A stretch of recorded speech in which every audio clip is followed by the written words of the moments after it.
S hi hello welcome back to Ashwini Arun Kannada vlogs. ಎಲ್ಲರೂ ಹೇಗಿದ್ದೀರಾ? I hope ಚೆನ್ನಾಗಿದ್ದೀರಾ ಅಂತ. ನಾನು ಸಹ ತುಂಬ ಚೆನ್ನಾಗಿದ್ದೀನಿ. ಇವತ್ತಿನ ವ್ಲಾಗ್ನ ಸ್ಟಾರ್ಟ್ ಮಾಡೋಣ. ಇವತ್ತೊಂದು ರೆಸಿಪಿ ವಿಡಿಯೋ ಆಗಿರುತ್ತೆ. ನಾನಿವತ್ತು ನಾನ್ ವೆಜ್ ರೆಸಿಪಿ ಮಾಡೋಣ ಅಂದ್ಬಿಟ್ಟು ರೆಡಿ ಮಾಡ್ಕೊಂಡಿದ್ದೀನಿ. ಚಳಿ ವೆದರ್ ಅಂತೂ ತುಂಬ ಕೋಲ್ಡ್ ಆಗಿದೆ, ಹಾಗಾಗಿ ಎಲ್ರಿಗೂ ಕೋಲ್ಡ್ ಸ್ಟಾರ್ಟ್ ಆಗಿದೆ. ನಾನ್ ವೆಜ್ಜು ಸ್ವಲ್ಪ ಈ ಮಳೆಗೆ ಪೆಪ್ಪರ್ ರೈಸ್ ಮಾಡೋಣ ಅನಿಸ್ತು, ಹಾಗಾಗಿ ರೆಡಿ ಮಾಡ್ಕೊಂಡಿದ್ದೀನಿ ನಾನು. ಬನ್ನಿ, ಲೈಟಾಗಿ ಒಂದು ರೈಸು ಆ್ಯಂಡ್ ಪೆಪ್ಪರ್ ರೈಸ್. ನಾನೇನು ಅದೆಲ್ಲ ಮಾಡೋದು ತೋರಿಸ್ತಾ ಇಲ್ಲ, ಬರೀ ಪೆಪ್ಪರ್ ರೈಸ್ ಮಾಡೋದು ಮಾತ್ರ ತೋರಿಸ್ತಾ ಇದ್ದೀನಿ. ಬನ್ನಿ, ಅದಕ್ಕೆ ಏನೇನು ಬೇಕು ಅಂತ ನೋಡ್ಕೊಂಡು ಬಂದುಬಿಡೋಣ. ಎಸ್, ನಾನಿಲ್ಲಿ 2 ಸ್ಪೂನಷ್ಟು ಪೆಪ್ಪರ್ ಪೌಡರು, ಹಾಗೆ ಸ್ವಲ್ಪ ಗರಂ ಮಸಾಲ, ಸ್ವಲ್ಪ ಅರಿಶಿನ ಪುಡಿ ಮತ್ತು ಸಾಲ್ಟ್ ತೊಗೊಂಡಿದ್ದೀನಿ. ಹಾಗೆ ಬಂದರೆ ಇಲ್ಲಿ ಈರುಳ್ಳಿ, ಕರಿಬೇವು ಸೊಪ್ಪು, ಕೊತ್ತಂಬರಿ ಸೊಪ್ಪು, ಒಂದು 3 ಹಸಿಮೆಣಸಿನ್ಕಾಯಿ, ಶುಂಠಿ ಬೆಳ್ಳುಳ್ಳಿ ಪೇಸ್ಟು, ಸಣ್ಣದಾಗಿ ಕಟ್ ಮಾಡ್ಕೊಂಡಿರೋಂಥ ಬೆಳ್ಳುಳ್ಳಿ, ಹಾಗೆ ಸ್ವಲ್ಪ ಸೋಂಪು ತೊಗೊಂಡಿದ್ದೀನಿ. ಇಲ್ಲಿ ಬಂದರೆ ಸೋಯಾ ಸಾಸ್ ತೊಗೊಂಡಿದ್ದೀನಿ, ಟೇಸ್ಟ್ ಚೆನ್ನಾಗಿರುತ್ತೆ ಅನ್ನೋ ಸಲುವಾಗಿ. And chicken. ಸೋಯಾ ಸಾಸು ನಿಮಗೆ ಆಪ್ಷನ್ನು, ಬೇಕಾದರೆ ಯೂಸ್ ಮಾಡ್ಬೋದು, ಇಲ್ಲಾಂದರೆ ಹಾಗೆ ಪೆಪ್ಪರ್ ಹಾಕಿದ್ರೂ ನಡೆಯುತ್ತೆ, ಅದು ನಿಮ್ಮ ಆಪ್ಷನ್ನು. ಇದ್ದರೆ ನೀವು ಯೂಸ್ ಮಾಡ್ಕೋಬೋದು. ಇಷ್ಟ ಐಟಮು ಇವಾಗ ಬೇಕಾಗಿರೋದು. ಬನ್ನಿ, ಕ್ವಿಕ್ಕಾಗಿ ರೆಡಿ ಮಾಡಿಬಿಡೋಣ. ನಾನಿಲ್ಲಿ ಪ್ಯಾನ್ ಕಾಯೋದಕ್ಕಿಟ್ಟಿದ್ದೆ, ಅದು ಕಾಯ್ದಿದೆ. ಈಗ ಆಯಿಲ್ನ ಆ್ಯಡ್ ಮಾಡ್ತಾಯಿದ್ದೀನಿ. ಸ್ವಲ್ಪ ಆಯಿಲ್ ಮುಂದಾಗಿದ್ದರೆ ಟೇಸ್ಟ್ ತುಂಬ ಚೆನ್ನಾಗಿರುತ್ತೆ. ನಿಮಗೆ ಎಷ್ಟು ಚಿಕನಿಗೆ ಅದ್ರ ಕ್ವಾಂಟಿಟಿ ಮೇಲೆ ಆಯಿಲ್ ಹಾಕ್ಕೊಳ್ಳಿ. ಅದಾದಮೇಲೆ ನೆಕ್ಸ್ಟು ಇದಕ್ಕೆ ನಾನು ಸೋಂಪು ಏನು ತೊಗೊಂಡಿದ್ದೀನೋ ಸೋಂಪು, ಹಾಗೆ ಬೆಳ್ಳುಳ್ಳಿನ ಆ್ಯಡ್ ಮಾಡ್ಕೊತೀನಿ, ಮತ್ತು ಮೆಣಸಿನ್ಕಾಯಿ ಆ್ಯಡ್ ಮಾಡ್ಕೊತೀನಿ. ಸ್ವಲ್ಪ ಅದು ಹಸಿ ವಾಸನೆ ಹೋದರೆ ಚೆನ್ನಾಗಿರುತ್ತೆ. ಸೊ ಹಾಗಾಗಿ ನಾನು ಫಸ್ಟು ಸೋಂಪು, ಹಾಗೆ ಸಣ್ಣದಾಗಿ ಕಟ್ ಮಾಡ್ಕೊಂಡಿರೋಂಥ ಬೆಳ್ಳುಳ್ಳಿ, ಅದು ಬಾಯಿಗೆ ಸಿಗ್ತಾಯಿದ್ರೆ ಫ್ಲೇವರ್ ಚೆನ್ನಾಗಿರುತ್ತೆ. ಸೊ ಆಮೇಲೆ ಹಸಿ ಮೆಣಸಿನ್ಕಾಯಿ ಒಂದು 3 ತೊಗೊಂಡಿದ್ದೀನಿ. ನಿಮಗೆ ಎಷ್ಟು ಬೇಕೋ ಅಷ್ಟು ಚಿಕನ್ ಕ್ವಾಂಟಿಟಿ ಮೇಲೆ ಮೆಣಸಿನ್ಕಾಯಿನ ತೊಗೊಳ್ಳಿ. ಯಾಕಂದರೆ ಪೆಪ್ಪರ್ ಸಹ ನಾವು ಇದಕ್ಕೆ ಆ್ಯಡ್ ಮಾಡ್ಕೋತೀವಿ. ಸೊ ಖಾರ ಜಾಸ್ತಿ ಆಗುತ್ತೆ, ಹಿಂದೆ ಮುಂದೆ ಆಗುತ್ತೆ. ಸೊ ನೀವು ನೋಡಿ ಹಾಕ್ಕೊಳ್ಳಿ. ಹಾಗೆ ಇದನ್ನು ಸ್ವಲ್ಪ ರೋಸ್ಟ್ ಮಾಡ್ಕೊಂಬಿಡೋಣ, ಫ್ರೈ ಆಗೋಗಲಿ ಇದು. ಎಸ್, ಇದು ಫ್ರೈ ಆಗಿದೆ. ಈಗ ನಾನು ನೆಕ್ಸ್ಟ್ ಇದಕ್ಕೆ ಈರುಳ್ಳಿನ ಆ್ಯಡ್ ಮಾಡ್ಕೊತಿದ್ದೀನಿ. ಈರುಳ್ಳಿನೂ ಅಷ್ಟೇ ಸ್ವಲ್ಪ ಚೆನ್ನಾಗಿ ಮಾಮೂಲಿ ಬ್ರೌನ್ ಕಲರ್ ಬರೋ ಗಂಟ ನಾವು ಅದನ್ನು ಫ್ರೈ ಮಾಡೋಣ. ಅದಾದಮೇಲೆ ಕರಿಬೇವು ಹಾಕ್ಕೊಳ್ಳೋಣ. ಇಲ್ಲ, ನೀವು ಕರಿಬೇವಿನ ಸೊಪ್ಪನ್ನು ಸಹ ಮೊದಲೇ ಆ್ಯಡ್ ಮಾಡ್ಕೋಬೋದು, ಏನೂ ತೊಂದರೆ ಇಲ್ಲ. ನಾನು ಫಸ್ಟು ಈರುಳ್ಳಿ ಹಾಕಿ ಅದು ಸ್ವಲ್ಪ ಫ್ರೈ ಆದಮೇಲೆ ಕರಿಬೇವಿನ ಸೊಪ್ಪು ಹಾಕ್ಕೊತೀನಿ. ಯಾಕಂದರೆ ಅದು ಇವಾಗ ಪೆಪ್ಪರ್ ರೈಸ್ಗೆ ಕರಿಬೇವು ಸಹ ಮೇಯ್ನೇ. ಅದು ತೀರಾ ಬೆಂದೋಗ್ಬಿಟ್ರೆ ಎಣ್ಣೆಲಿ ಅದು ಅದ್ರ ಫ್ಲೇವರು ಜಾಸ್ತಿ ಬಿಡಲ್ಲ. ಹಾಗಾಗಿ ನಾನು ಅದನ್ನು ಈರುಳ್ಳಿ ಎಲ್ಲ ರೋಸ್ಟ್ ಆದಮೇಲೆ ಆ್ಯಡ್ ಮಾಡ್ಕೊತೀನಿ. ಬನ್ನಿ, ಈರುಳ್ಳಿ ರೋಸ್ಟ್ ಆಗಲಿ. ಆಗಿದೆ. ಇವಾಗ ನಾನು ಕರಿಬೇವಿನ ಸೊಪ್ಪು ಹಾಕ್ಕೊತಾ ಇದ್ದೀನಿ. ನಾನು ಅಲ್ಲಿ ಸ್ವಲ್ಪ ಸ್ಕಿಪ್ ಮಾಡಿ ವಿಡಿಯೋ ಮಾಡಿದ್ದೀನಿ. ತುಂಬ ಲಾಂಗ್ ತೋರಿಸ್ತಾ ಹೋದರೆ ನಿಮಗೂ ಬೋರ್ ಆಗುತ್ತೆ ವಿಡಿಯೋ. ಹಾಗಾಗಿ ಈರುಳ್ಳಿ ರೋಸ್ಟ್ ಆಗಿದೆ. ನಾನು ಅದಾದಮೇಲೆ ಕರಿಬೇವಿನ ಸೊಪ್ಪನ್ನ ಹಾಕ್ತಾಯಿದ್ದೀನಿ. ಸೊ ಇದನ್ನು ಅಷ್ಟೇ ಸ್ವಲ್ಪ ಫ್ರೈ ಮಾಡ್ಕೊಂಬಿಡೋಣ. ಬನ್ನಿ, ನಿಮಗೆ ಫುಲ್ಲು ಝೂಮಲ್ಲಿ ತೋರಿಸ್ತೀನಿ ಹೇಗಿದೆ ಅಂತ ನೋಡಿ. ಈ ರೀತಿ ರೆಡಿ ಆಗ್ತದೆ. ಪೆಪ್ಪರ್ ರೈಸು ಚಳಿಗೆ ಸಕ್ಕತ್ತಾಗಿರುತ್ತೆ. ಇಲ್ಲ ಪೆಪ್ಪರ್ ರೈಸು, ಇಲ್ಲ ಕಬಾಬು, ತುಂಬ ಚೆನ್ನಾಗಿರುತ್ತೆ. ನನಗೆ ನಮ್ಮ ಮನೇಲಿ ಈ ಚಿಕನ್ ಸಾಂಬಾರಾಗಿರಲಿ ಅಥವಾ ಚಿಕನ್ ಗ್ರೇವಿ, ಅದೆಲ್ಲದಕ್ಕಿಂತ ಈ ಕಬಾಬು, ಪೆಪ್ಪರ್ ರೈಸು ಈ ಥರ ತುಂಬ ಇಷ್ಟ ಆಗುತ್ತೆ. ಅದನ್ನು ಈ ಚಿಕನ್ನು ಈ ಮಕ್ಕೊಡಿತದೆ, ತಿನ್ನೋಕ್ಕಾಗಲ್ಲ ಅಂತಾರಲ್ಲ, ಆ ಥರ ಎಲ್ಲ ಏನೂ ಅನಿಸಲ್ಲ, ಲೈಟಾಗಿರುತ್ತೆ. ಸೊ ಒಂದು ರೈಸು, ಪೆಪ್ಪರ್ ರೈಸು ಅಥವಾ ಕಬಾಬು ಈ ಥರ ಇದ್ದರೆ ಊಟ ಒಂದು ಫುಲ್ಫಿಲ್ ಆಗುತ್ತೆ, ಹೆವಿ ಆದಷ್ಟು ಫೀಲ್ ಬರೋದಿಲ್ಲ. ಸೊ ಈಗ ನಾವು ನೆಕ್ಸ್ಟು ಇದಕ್ಕೆ ಸಾಲ್ಟನ್ನ ಮಿಕ್ಸ್ ಮಾಡ್ಕೊಂಬಿಡೋಣ. ಸಾಲ್ಟ್ ಮಿಕ್ಸ್ ಮಾಡ್ಕೊಂಡಾದಮೇಲೆ ಈರುಳ್ಳಿ ಸ್ವಲ್ಪ ಸಾಲ್ಟ್ ಹಾಕಿದ್ಮೇಲೆ ಸ್ವಲ್ಪ ಈರುಳ್ಳಿ ಬೇಗ ಬೇಯುತ್ತೆ ಅನ್ನೋ ಸಲುವಾಗಿ ಈರುಳ್ಳಿ ಹಾಕಿದ್ಮೇಲೆ ನಾವು ಸಾಲ್ಟನ್ನ ಮಿಕ್ಸ್ ಮಾಡ್ಕೊಳ್ಳೋದು. ಸೊ ಈಗ ನಾನು ಸಾಲ್ಟ್ ಹಾಕ್ಕೊಂಡಿದ್ದೀನಿ. ರುಚಿಗೆ ತಕ್ಕಷ್ಟು ಉಪ್ಪು. ಇದು ನಾನು ಯಾವಾಗಲೂ ಹೇಳ್ತೀನಿ, ರೆಸಿಪಿ ವ್ಲಾಗ್ ಮಾಡಿದಾಗ ರುಚಿಗೆ ತಕ್ಕಷ್ಟು ಉಪ್ಪನ್ನ ಆ್ಯಡ್ ಮಾಡ್ಕೊಳ್ಳಿ.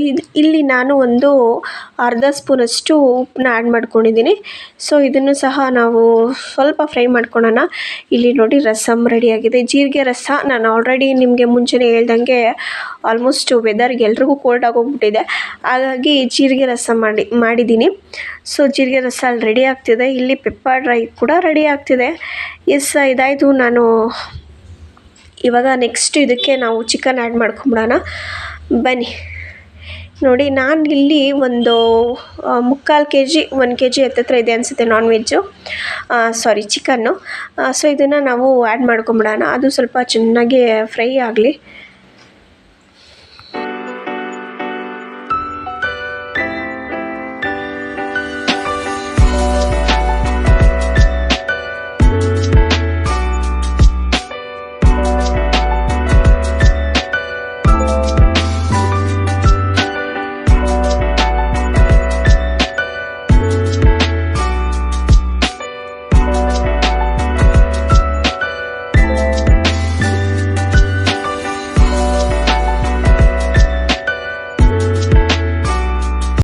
ಈಗ ನಾವು ಇದಕ್ಕೆ ಶುಂಠಿ ಬೆಳ್ಳುಳ್ಳಿ ಪೇಸ್ಟ್ನ ಆ್ಯಡ್ ಮಾಡ್ಕೊಂಬಿಡೋಣ. ಹಾಗೆ ಆ್ಯಡ್ ಮಾಡಿ ಇದನ್ನು ಸ್ವಲ್ಪ ಹಾಗೆ ಮಿಕ್ಸ್ ಮಾಡಿಬಿಡೋಣ. ಬನ್ನಿ.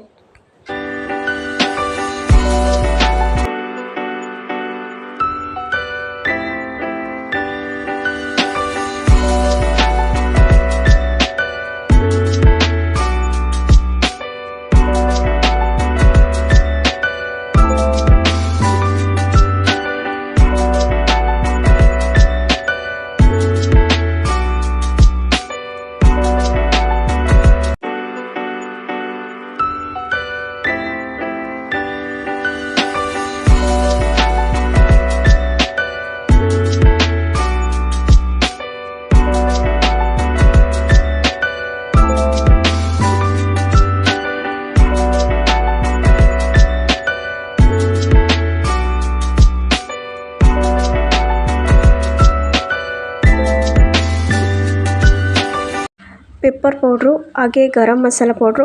ನಾನು ಆವಾಗಲೇ ಹೇಳುವಾಗ ಜೀರಿಗೆ ಪೌಡರ್ನ ಮಿಸ್ ಮಾಡಿಬಿಟ್ಟಿದ್ದೆ. ಸೊ ಸ್ವಲ್ಪ 1/4 ಟೀ ಸ್ಪೂನಷ್ಟು ಜೀರಿಗೆ ಪೌಡರು ಹಾಗೆ ಅರಿಶಿನ ಪುಡಿನ ನಾನು ಮಿಕ್ಸ್ ಮಾಡ್ಕೊತಾ ಇದ್ದೀನಿ. ಬನ್ನಿ ಇದನ್ನು ಚೆನ್ನಾಗಿ ಮಿಕ್ಸ್ ಮಾಡ್ಕೊಳ್ಳೋಣ. ಹಾಗೆ ನಾನು ಅಲ್ಲಿ ಚಾಕು ಇಟ್ಟಿದ್ದೀನಿ ಕಾಯಿಸೋದಕ್ಕೆ. ಅದು ಯಾಕೆ ಅಂದರೆ ಕೆಲವರು ಗೊತ್ತಿರುತ್ತೆ ಅನಿಸುತ್ತೆ, ಕೆಲವರಿಗೆ ಗೊತ್ತಿರಲ್ಲ. ಬಟ್ ನಾನು ನಮ್ಮ ಮನೇಲಿ ಚಾಕು ಇವಾಗ ಹೊರಗಡೆಯಿಂದ ನಾನ್ ವೆಜ್ ತಂದಿರೋದ್ರಿಂದ ರೋಡ್ಗಳಲ್ಲಿ ಹೇಗೆ ಏನು ಅಂತ ನಮ್ಗೆ ಗೊತ್ತಿರಲ್ಲ. ಹಾಗಾಗಿ ಇದೊಂದು ಹಳೆ ಕಾಲದಿಂದ ಬಂದಿರೋವಂಥ ಸಂಪ್ರದಾಯ ಅಂತಲೇ ಹೇಳ್ಬೋದು. ನಾನ್ ವೆಜ್ ಅಡುಗೆ ಮಾಡೋವಾಗ ಚಾಕನ್ನು ಕಾಯಿಸ್ಬಿಟ್ಟು ಅದಕ್ಕೆ ದೃಷ್ಟಿ ತೆಗೆದು ಇಟ್ಟರೆ ಯಾವುದೇ ಇವಾಗ ಊಟ ನಾನ್ ವೆಜ್ ಕೆಲವೊಂದು ಕಡೆ ಊಟ ಮಾಡಿದಾಗ ಹೊಟ್ಟೆ ನೋವು ಬರುತ್ತೆ, ಲೂಸ್ ಮೋಷನ್ ಆಗುತ್ತೆ, ಈ ಥರ ಏನೂ ಆಗಬಾರ್ದು ಅನ್ನೋ ರೀಸನ್ಗೆ ಚಾಕುನ ಕಾಯಿಸಿ ನಾನ್ ವೆಜ್ಗೆ ದೃಷ್ಟಿ ತೆಗೆದಿಡೋ ಅಂಥದ್ದು. ಇದು ನಮ್ಮ ಮನೇಲಿ ಯಾವಾಗಲೂ ಅಂದರೆ ನಾನು ನೋಡಿದಾಗಿಂದನೂ ಇದು ರೂಢಿ ಇರೋವಂಥದ್ದು.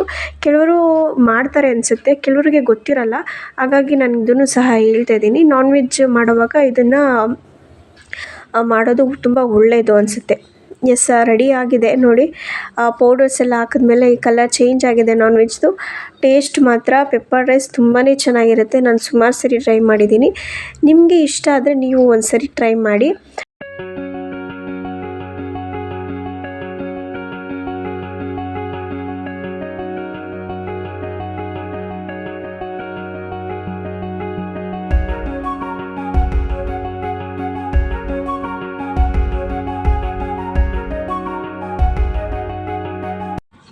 ಇವಾಗ ನಾವು ಇದಕ್ಕೆ ಸೋಯಾ ಸಾಸ್ನ ಆ್ಯಡ್ ಮಾಡ್ಕೊಳ್ಳೋಣ. ನಾನು ಇದಕ್ಕೆ 1.5 ಇಂದ 2 ಸ್ಪೂನಷ್ಟು ಸೋಯಾ ಸಾಸ್ನ ಹಾಕ್ಕೊಂಡಿದ್ದೀನಿ.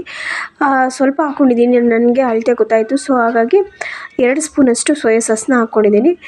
ನೀವು ಟೇಸ್ಟ್ ವೈಸ್ ಮೇಲೆ ಆ್ಯಂಡ್ ಕ್ವಾಂಟಿಟಿ ಮೇಲೆ ನೀವು ಸೋಯಾ ಸಾಸ್ನ ಆ್ಯಡ್ ಮಾಡ್ಕೊಳ್ಳಿ. ಇದು ಫೈನಲಿ ಆಗಿದೆ. ನಾನು ಅವಾಗೆ ನಿಂಬೆಹಣ್ಣು ಸಹ ಸ್ಕಿಪ್ ಆಗಿತ್ತು, ಸಾರಿ. ಒಂದು ಅರ್ಧ ನಿಂಬೆಹಣ್ಣಷ್ಟು ನಾನು ಇದನ್ನು ಹಿಂಡ್ಕೊತಾ ಇದ್ದೀನಿ. ಸೊ ನೀವು ಅಷ್ಟೇ ಒಂದು ಅರ್ಧ ನಿಂಬೆಹಣ್ಣಷ್ಟು ಆ್ಯಡ್ ಮಾಡ್ಕೊಳ್ಳಿ. ಸೊ ಇಲ್ಲಿಗೆ finally pepper rice almost ready ಆಗಿದೆ. ಇದು ಇನ್ನೂ ಸ್ವಲ್ಪ ಡ್ರೈ ಆಗಲಿ. ಸೊ ನಾನು ಇದನ್ನು ಇನ್ನೂ ಸ್ವಲ್ಪ ಡ್ರೈ ಮಾಡ್ತಾ ಹೋಗ್ತೀನಿ. ಬನ್ನಿ. ಇವಾಗ ಇದಕ್ಕೆ ಫೈನಲ್ ಟಚ್ ಕೊತ್ತಂಬರಿ ಸೊಪ್ಪು. ಯಾವುದೇ ಅಡುಗೆ ಆಗಲಿ ನಾವು ಅಡುಗೆ ಮಾಡಿ ಫುಲ್ ಕಂಪ್ಲೀಟ್ ಆದಾಗ ಕೊತ್ತಂಬರಿ ಸೊಪ್ಪು ಅದ್ರ ಮೇಲೆ ಆ್ಯಡ್ ಮಾಡೋದ್ರಿಂದ ಅದ್ರ ಲುಕ್ಕೇ ಚೇಂಜ್ ಆಗೋಗ್ಬಿಡುತ್ತೆ, ಅದರ ಅಂದನೇ ಚೇಂಜ್ ಆಗಿಬಿಡುತ್ತೆ ನಿಜವಾಗ್ಲೂ. ಅದು ಯಾವುದೇ ರೆಸಿಪಿ ಆಗಿರ್ಬೋದು. ಸೊ ಇವಾಗ ನಾನು ಕೊತ್ತಂಬರಿ ಸೊಪ್ಪನ್ನ ಆ್ಯಡ್ ಮಾಡಿದ್ದೀನಿ. ಲಾಸ್ಟಲ್ಲಿ ನೀವು ಸಹ ಕರಿಬೇವಿನ ಸೊಪ್ಪು ಸಹ ಆ್ಯಡ್ ಮಾಡ್ಕೋಬೋದು. ಸೂಪರಾಗಿರೋ ಚಿಕನ್ ಪೆಪ್ಪರ್ ಡ್ರೈ ರೆಡಿಯಾಗಿದೆ. ನೀವು ಒಂದು ಸರಿ ಮನೇಲಿ ಖಂಡಿತವಾಗ್ಲೂ ಟ್ರೈ ಮಾಡಿ. ಹೇಗೆ ಬಂತು ಟೇಸ್ಟು ಅಂತ ಕಮೆಂಟ್ ಮಾಡಿ. ಆ್ಯಂಡ್ ಎಸ್, ಈ ವಿಡಿಯೋ ಹೀಗೆ ಎಂಡ್ ಮಾಡ್ತಾಯಿದ್ದೀನಿ. ವಿಡಿಯೋ ನಿಮಗೆ ಇಷ್ಟ ಆದರೆ ನೀವು ಏನು ಮಾಡಬೇಕು, ಒಂದು like, share, comment and please subscribe ಮಾಡ್ಕೊಳ್ಳಿ. ಅಲ್ಲೇ ಕಾಣ್ತಾ ಇರೋ ಬೆಲ್ಲೈಕನ್ನ ಕ್ಲಿಕ್ ಮಾಡಿ. ನಾನು ಮಾಡೋ ಪ್ರತಿಯೊಂದು ವಿಡಿಯೋ ಫಸ್ಟು ನೋಟಿಫಿಕೇಷನ್ ನಿಮಗೆ ಬರುತ್ತೆ ಅಂತ ಹೇಳ್ತಾ ವಿಡಿಯೋನ ಇಲ್ಲಿಗೆ ಎಂಡ್ ಮಾಡ್ತಾಯಿದ್ದೀನಿ. Thank you for watching. Love you all. And please support ಮಾಡಿ. ನಾನು ಮತ್ತಷ್ಟು ವಿಡಿಯೋ ಮಾಡೋದಕ್ಕೆ ನಿಮ್ಮ ಸಬ್ಸ್ಕ್ರೈಬೇ ತುಂಬ ಇಂಪಾರ್ಟೆಂಟು. Thank you.